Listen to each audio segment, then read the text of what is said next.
मुसलमान होने का मतलब सिर्फ़ एक एक ऐसी पहचान नहीं है जो आपके कपड़ों से आपको मिलती है, जो आपके रख-रखाव से, आपके बोलने से आपको मिलती है, ये एक ज़िम्मेदारी भी है। आंसर आप खींच रहे हैं बड़ा। इंसान को जो दूसरा इंसान अपने इल्म से फ़ायदा ना पहुंचा सके, तो मुझको नहीं लगता है कि इस इल्म का कोई अब बेहतर मकसद है। ओके। मुसलमानों के बच्चों का जिस एज में एजुकेशन के पीछे भागने का, वो उस एज में कहीं न कहीं या तो स्टिचिंग का काम सीख रहे होते हैं, हैंड एम्ब्रॉयडरी का काम सीख रहे होते हैं। इट मीन्स कहीं न कहीं ऑक्यूपेशन के लिए वो चल रहे होते हैं। ये एक पर्टिकुलर रिलीजन अगर एजुकेशन पैरामीटर पे चेक किया जाए, तो नीचे रह जाता है। इसमें कोई शक नहीं है। यस। ऑर्डर मुसलमानों को सबसे पहले पढ़ने का है, इक़रा बिइस्मि रब्बिक। तो आप दूसरे की बेटी की तरफ ना झाँकें, आपकी बेटी की तरफ कोई नहीं झाँकेगा। उस डर से लोग, मेरा अपना जो देख रहा हूँ कि तो देखा है मैंने कि बच्ची क्या कर रही है? वस्तानिया पास है और क्या कर रही है? फ़ौकानिया पास है। आता क्या है? कुछ भी नहीं। तो वही डिग्री के पीछे भगा रहा है। नॉलेज नहीं है, एजुकेशन नहीं है, कैसे सुधार कर सकते हैं इसमें? सोच बदले। सोच बदले, पेरेंट्स की। पेरेंट्स अपनी अपनी खुद पहले तरबियत करें। अगर मैं लेडीज़ के राइट्स की बात करूँ, मेरी जितनी समझ है मुसलमानों में थोड़ा-सा डाउन है as compare to male member. जैसे अगर बात करते हैं, अच्छा आपने मज़ार ट्रस्ट करते हैं? करते हैं। मेल फीमेल दोनों ही अलाउड है? नहीं। मस्जिद? नहीं। नहीं। कब्रिस्तान? नहीं। देखिए, अब अलाउड कंडीशनली हर जगह है, ठीक है? कंडीशनली। कंडीशनली हर जगह है। जी। लेडीज़ एंड जेंटलमैन, मेरी जो ये कोशिश है रिलीजियस प्रोपेगेंडा उससे जुड़ी हुई कहानियाँ, कॉन्सेप्ट और मिसकंसेप्शन को डिस्क्लोज़ करने का, उस सफ़र में मैं आज एक बहुत ही ख़ास मेहमान के साथ बैठा हूँ और जिस हम बात करने वाले हैं बहुत ही इम्पोर्टेंट टॉपिक पे, जो ना केवल एक सेगमेंट, एक रिलीजन बल्कि पूरे मुल्क की तरक्की के लिए बहुत ज़्यादा ज़रूरी है। जी हाँ, मैं बात करने वाला हूँ मुस्लिम धर्म और मुसलमानों से रिलेटेड।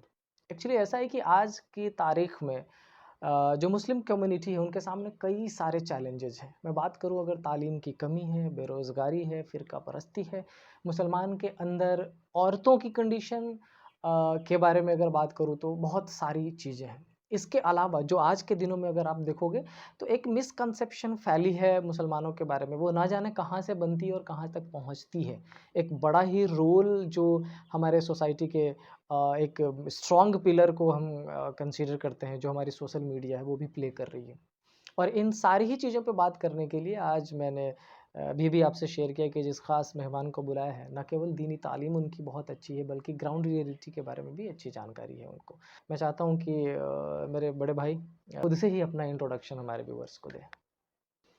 मैं राही मिसबाही, एसएम पब्लिक स्कूल पोखरेरा का फाउंडर एंड डायरेक्टर हूँ। 2016 में मैंने एक स्कूल स्टेबल किया जिसके अंदर इंग्लिश मीडियम के साथ साथ इस्लामिक एजुकेशन, इस्लामिक वैल्यूज़, इस्लाम की जो मोरालिटी एंड मॉडर्निटी है उसको इंटीग्रेट करके जो मुस्लिम कम्युनिटी को पेश किया है मैंने एक स्कूल। और अल्हम्दुलिल्लाह बहुत ही कामयाबी से इस 9 सालों में स्कूल अपने बहुत अच्छे रिज़ल्ट दे रहा है और इलाक़ा में एक नाम है, तालीम है, तरबियत है। तो रवि अब मेरी जितनी जानकारी है आपके बारे में, मैं जितना जानता हूँ, एक बहुत ही सक्सेसफुल करियर था आपका, जहाँ कहीं आप वर्किंग थे। आपने उसको स्विच किया, एजुकेशन में आपने एंट्री की और एजुकेशन में भी बहुत ही अच्छी तरीके से एंट्री की आपने, एक स्कूल एस्टैब्लिश किया। एजुकेशन का जो पैटर्न आपने वहाँ पर दे रखा है, ना केवल मॉडर्न एजुकेशन, उसको तो आपने रखा ही है, साथ में जो दीनी इल्म की आपने कोशिश करी है एक प्रोमलगेशन का। ये जो थॉट है, ये कहाँ से आया आपके दिमाग में? मैंने जो 12 साल 14 साल दिल्ली में गुज़ारा और अल्हम्दुलिल्लाह आपको तो पता ही है कि हम सेटल थे वहाँ। लेकिन एक कहीं न कहीं से अपने अंदर एक रिग्रेशन फ़ील कर रहा था मैं जी। कि मेरी जो बेसिक पढ़ाई मदरसा से है, देन मैं जामिया से बीए किया, एमए किया, बीएड किया। वहाँ रहकर एक एहसास होता था कि क्या हम इसी के लिए बने हैं? कि हम पैसा कमाएं और ज़िंदगी ख़त्म कर लें अपनी। हम्म, इंसान को जो दूसरा इंसान अपने इल्म से फ़ायदा ना पहुंचा सके, तो मुझको नहीं लगता है कि इस इल्म का कोई अब बेहतर मकसद है। ओके। तो इसीलिए हमको वहाँ रहते हुए, दिल्ली में रहते हुए बड़ी घुटन सी लगी। और जो अपने इलाक़े के बच्चे गए, उनके अंदर जो हमें कमी नज़र आई, वो लैक ऑफ कॉन्फिडेंस, हम्म, बच्चों को जो पब्लिक को एड्रेस करने की जहाँ बात होती थी, तो बच्चे क्या, टीचर हमारे पीछे होते हैं। जो टीचर्स हैं लोकल लेवल पे, उनकी जो प्रोनाउंसिएशन, उनके बोलने का अंदाज़, उनके जो तरीक़ा और पढ़ाने का जो एकदम गाँव से बाहर नहीं होते थे। जी। तो ये सारी चीज़ें बच्चों के ऊपर इम्पैक्ट डालती है। मेरा अपना पर्सनल स्कूल के 9 साल तजर्बा में एक मानना है कि एक स्कूल के जो, या इंस्टीट्यूशन, किसी भी इंस्टीट्यूशन के जो फाउंडर होते हैं, उनकी नीयत का बहुत बड़ा इम्पैक्ट जो पड़ता है बच्चों के। बच्चों के ऊपर पड़ता है। तो हमारा मकसद एक अच्छा माहौल क्रिएट करने का था, जिसमें अल्हम्दुलिल्लाह मैं कामयाब हूँ। बहुत बेसिक लेवल से शुरू किया, सिर्फ 5 बच्चों से स्कूल शुरू किया था हमने। एक अपने आप में एक कमिटमेंट जो किया कि नहीं, बच्चे किसी के घर जाके नहीं मांगना, हम्म, क्योंकि तालीम इंसान को बुलंद रखने का सिखाती है। और कोई शख्स तालीम को लेके दरवाजे पे जा रहा है कि आइए मैंने स्कूल खोला है, आप मेरे पास आइए, तो कहीं ना कहीं से इसमें प्रोफेशनलिज्म की बू आती है। ओके। और तालीम को प्रोफेशनलिज्म से जिस दिन अलग कर दिया गया, उस दिन तालीम के अंदर वो सारी चीज़ें नज़र आ जाएंगी जो तालीम का बुनियादी मकसद है। जी। उन 5 बच्चों को बेहतर तालीम और तरबियत दिया। 5 से 10 हुए, 10 से 25 हुए, अल्हम्दुलिल्लाह आज सैकड़ों की तादाद में है। 400-500 बच्चे, जो हमारी कैपेसिटी जितनी है बच्चों को रखने की, हमारी अल्हम्दुलिल्लाह वो उतने बच्चे बहुत हैं। शानदार, तो रही भैया, ये जो एफर्ट है आपका ये बहुत शानदार है और इसीलिए रिजल्ट बहुत शानदार मिल रहा है आपको। मैं चाहता हूँ कि थोड़ा वाइडर कॉन्सेप्ट पे बात करें, चूँकि आप एजुकेशन से रिलेटेड हैं और आपने न केवल जहाँ एस्टैब्लिश है उसके अलावा भी बहुत सारे अलग जगहों के एजुकेशन सिस्टम को आपने देखा है। मैं बेसिकली बात करना चाहता हूँ मुसलमानों में जो एजुकेशन की कंडीशन है वो आपको क्या लगता है इसके पीछे क्या बेसिक चीज़ है जिससे कहीं न कहीं ये एक पर्टिकुलर रिलीजन अगर एजुकेशन पैरामीटर पे चेक किया जाए तो नीचे रह जाता है? इसमें कोई शक नहीं यस। कि जिस उम्मत को दीन दिया गया, जिसको एक प्रॉपर दीन दिया गया, एक कंप्लीट सिलेबस ऑफ लाइफ दिया गया, उस वर्ड से, जिस वर्ड का सेंस ही है इक़रा, तू पढ़, ओके। कुरान शरीफ का जो नुज़ूल होता है, तो उस नुज़ूल का जो फर्स्ट वर्ड है वो इक़रा, इम्परेटिव सेंटेंस है हुँ, कि तुम पढ़ो। ऑर्डर मुसलमानों को सबसे पहले पढ़ने का है, इक़रा बिइस्मि रब्बिक। हुँ। अल्लाह ने जो हुक्म दिया कि अपने रब के नाम से पढ़ो, इसका मतलब ये होता है। अच्छा, मेरे को ऐसा लगता है, ये जितनी मैंने जानकारी इकट्ठी करी उसमें ये कि जो इकोनॉमिकल कंडीशन है हमारे इस सेगमेंट में, वो थोड़ी-सी कमज़ोर है और मुझे पर्सनली ऐसा लगता है कि शायद ये एक बड़ा रीज़न है, मुसलमानों के बच्चों का जिस एज में एजुकेशन के पीछे भागने का, वो उस एज में कहीं न कहीं या तो स्टिचिंग का काम सीख रहे होते हैं, हैंड एम्ब्रॉयडरी का काम सीख रहे होते हैं, इट मीन्स कहीं न कहीं ऑक्यूपेशन के लिए वो चल रहे होते हैं। आपकी जो बात है इसमें दम है कि मुसलमान जो है आर्थिक तंगी के शिकार हैं, जी, लेकिन जो रास्ता तलाशा जा रहा है ना, वो रास्ता सही नहीं है। जी। वो रास्ता वही है कि आप अंधेरे से निकलने के लिए आप रोशनी तलाशें, हुँ, आप तत्कालीन उपाय तलाश रहे हैं। एक जनरेशन या कुछ साल एक जनरेशन का अगर मुश्किलात से दो चार हो जाए, मुश्किलात का सामना कर ले, जी। तो उसके बाद से जो उसकी पीरियड, उसकी जो नस्लें हैं, उसके बाद के जो पीरियड्स गुजरेंगे उसके, वो बड़े आराम के आराम के और होंगे। बड़े स्मार्ट वर्क के साथ गुजरेंगे उनके। लेकिन क्या है कि हार्ड वर्क में जो घुसते हैं, तो उनको निकलने का कोई रास्ता नहीं निकलता मिलता फिर दोबारा से। हुँ, हुँ, हुँ। फिर उसका नतीजा ये होता है कि फिर वो एजुकेशन को कोई अहमियत नहीं देते हैं, फिर उसको अपनी नस्लों को भी नहीं समझा पाते। नहीं समझा पाते। ये तो रही जनरल एजुकेशन की बात। मेरी जो जानकारी है उस हिसाब से अगर देखूँ तो जो गर्ल्स की कंडीशन है, विमेन एजुकेशन की कंडीशन है, वैसे भी कम है, लेकिन अगर मैं प्रॉपर्ली मुसलमानों की बात करूँ तो यहाँ पे कंडीशन और भी ख़राब मानी जाती है। और मेरे को बोलते हुए बिल्कुल भी झिझक नहीं हो रहा, क्योंकि ये शायद आप भी कहेंगे कि सच है। हमारे यहाँ एजुकेशन को एक पैरामीटर माना जाता है कि हमारे बच्चे की शादी प्रॉपर घर में हो जाए, इतना एजुकेशन दे दिया जाए। कहीं ना कहीं मॉडर्न एजुकेशन से डर लगता है, कई सारी चीज़ों की जो सोच है वो उनके दिमाग में रहती है ये चीज़ें। देखिए, इसके पीछे वही है कि अपने अंदर तालीम और अपने अंदर जो इस्लाम की कमी, अपने अंदर इस्लाम की कमी का सेंस समझें इस चीज़ से। जी। मुसलमान वो है जो खुद महफूज हो और अपने हाथों से दूसरे की हिफाजत भी करे, जो खुद महफूज हो, जो अपनी निगाहें नीची रखे और दूसरे की गलत को न देखे। आज हम जो हैं बैठे हुए हैं कोठे पे, हम अपने काम, अपने कारनामे तो गलीज से गलीज किए जा रहे हैं, अपने शराब खाने के अड्डे में बैठे हुए हैं, हम जो है रक्स की पार्टी, नाच, ड्रामे में लगे हुए हैं। बच्चों से तवक्को रखते हैं कि वो जाके मस्जिद में सर्वसुजूद हों, अल्लाह की इबादत करें और वो जो है बड़े नेक हों, मुआशरे में, समाज में, सोसाइटी में वो हमारा नाम बुलंद करें।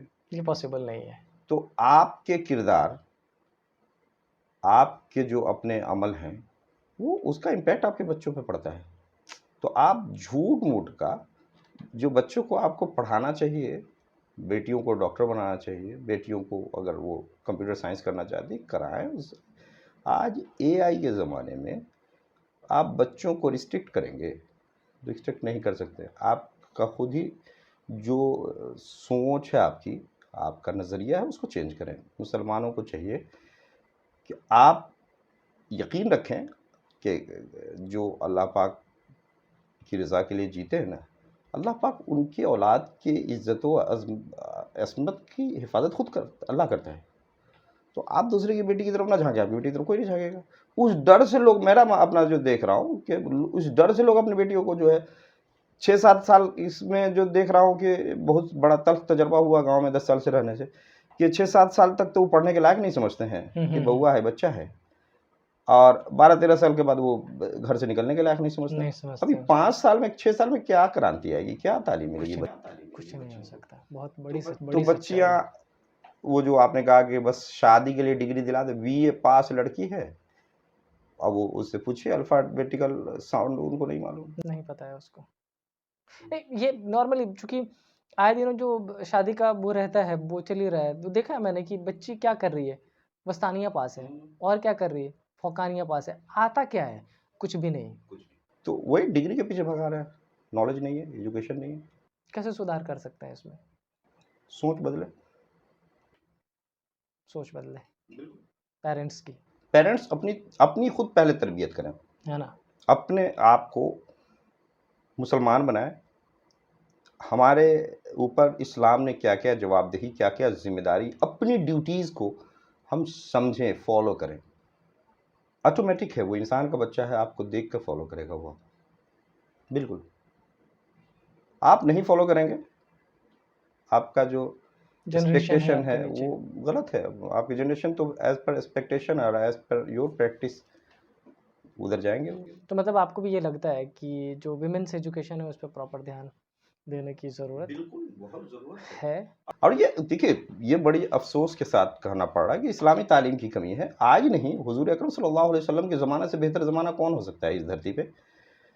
उनके ज़माने में जो गज़वात होते थे, लड़ाइयाँ होती थी, जंगें होती थी, उन जंगों में औरतें जाती थी और वो क्या करती थी आपको पता है?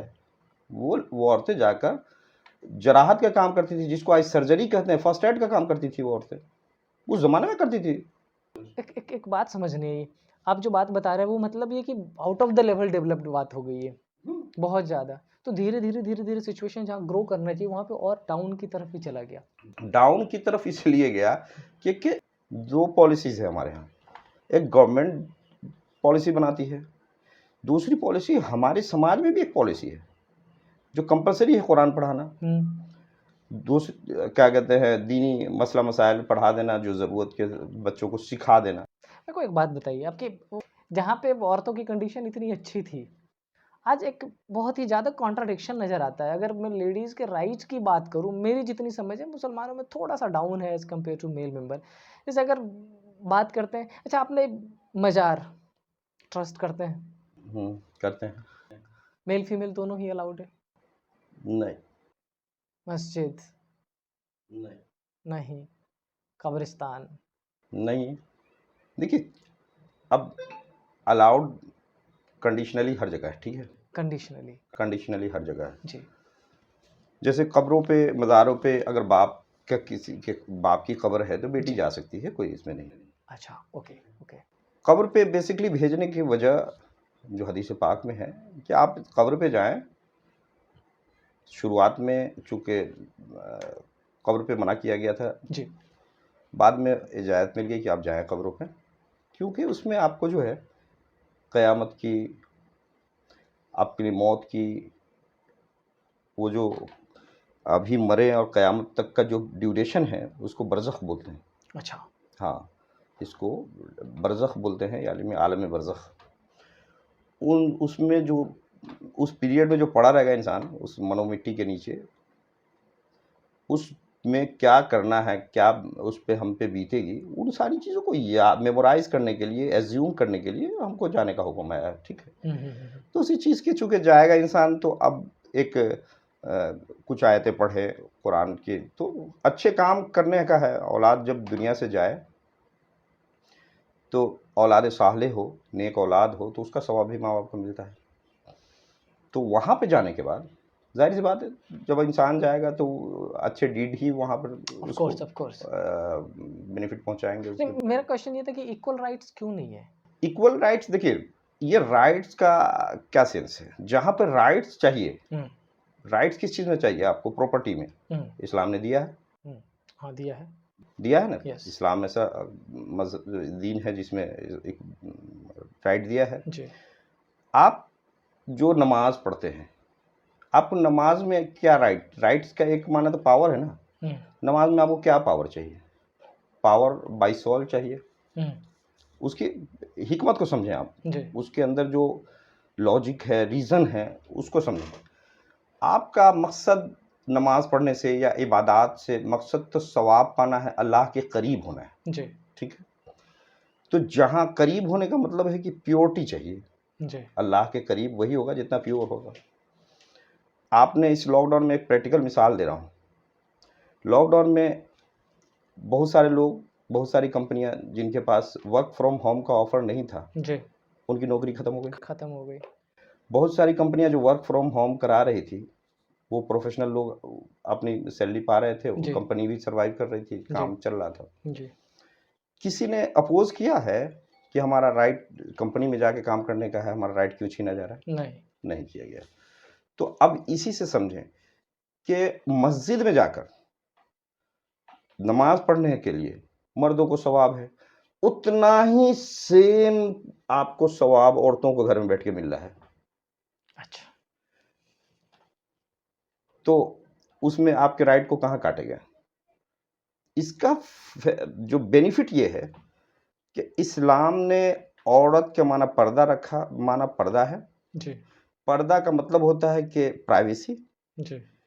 अब सोचें कि कितना बड़ा इस्लाम ने औरतों पे रहम किया कि उनकी जो पाकदामनी है, उनकी जो प्राइवेसी है, वो लीक ना हो जाए, क्योंकि जो औरतों का मेंस टाइम है, पीरियड टाइम में नमाज उनके लिए माफ़ है, नहीं आ सकती जी। एक औरत डेली आ रही नमाज पढ़ने, 4 दिन से नहीं आ रही है, 5 दिन से आ रही है, उसकी प्राइवेसी रह पाएगी? नहीं रह पाएगी। नहीं, आप देखें, रह पाएगी? ऐसे कंडीशन में तो इस्लाम ने उसको छुपाया कि नहीं छुपाया? बिल्कुल छुपाया। मस्जिद ना भेज कर छुपा दिया। अगर वो मस्जिद जाती होती तो डिस्क्लोज हो जाता उसका, ये प्राइवेसी तो प्राइवेसी नहीं रह पाती। तो उसके पीछे बेनिफिट देखें, और जो मजदूरी चाहिए आपको तो मिल ही रही है, जो आपको सवाब चाहिए वो तो मिल ही रहा है, वर्क फ्रॉम होम हो गया वो। तो काम तो आपको उतना ही करना है, घर से करें या मस्जिद से करें। बेसिकली ये रूल्स रूल्स है। उनको बचाने के लिए, उनके लिए, उनको उनकी सेफ सेफ्टी के लिए है। सेफ्टी के लिए। इस्लाम ने उनकी प्राइवेसी लीक ना हो, उनकी जो क्या कहते हैं जिंदगी है वो महफूज रहे। अगर ये फुल्ली अलाउड हो औरतों को मस्जिद आना, तो फिर वो चीज़ें जो घर में औरतें नमाज के बहाने कहीं भी किसी मस्जिद में, चलो भाई दूर की मस्जिद में जा रहे हैं नमाज पढ़ने, बाप कैसे मना करेगा, या कोई भी शौहर कैसे मना करेगा? नहीं कर सकते। फिर वो जो काम ना करने का मन है, तो अब वो काम ना करने का मन है तो जाके मस्जिद में बैठ जाएंगे, तस्वीर लेके आज लंबी तस्वीर पढ़ने लगेंगे, हाँ तस्वीर लेके आज लंबी तस्वीर पढ़ने लगेंगे। हाँ हैं? तो ये तो इससे क्या होगा, घर खराब होगा, जी। इससे रिश्ता खराब होगा, आपसी मोहब्बत टूटना क्या डर है, और टूटता ही है। तो दोस्तों, ये थी हमारी आज की गुफ्तगू, जो सिर्फ एक फ़िरके या एक तबके के लिए नहीं बल्कि पूरे इंसानी समाज के लिए है। हमने तालीम, बेरोज़गारी, फ़िरकाबंदी, औरतों की हकीकत, कई सारे मुद्दों पे बात की। तो आज का जो आखिरी पैगाम है वो ये है कि मुसलमान होने का मतलब सिर्फ एक एक ऐसी पहचान नहीं है जो आपके कपड़ों से आपको मिलती है, जो आपके रख-रखाव से, आपके बोलने से आपको मिलती है। ये एक ज़िम्मेदारी भी है। और मैं उम्मीद करता हूँ कि हमारे जो भी व्यूअर्स इस सेगमेंट को बिलॉन्ग करते होंगे, या जो नहीं भी बिलॉन्ग करते होंगे, इन जिम्मेदारियों को बखूबी समझते होंगे। और अगर आपको समझ आई, ये एपिसोड पसंद आया, तो ऐसे और भी एपिसोड देखने के लिए जो आपकी समझ में हो कि उस पर बातें या गुफ्तगू की जा सकती है, बिल्कुल लिख के भेजें। Thank you very much.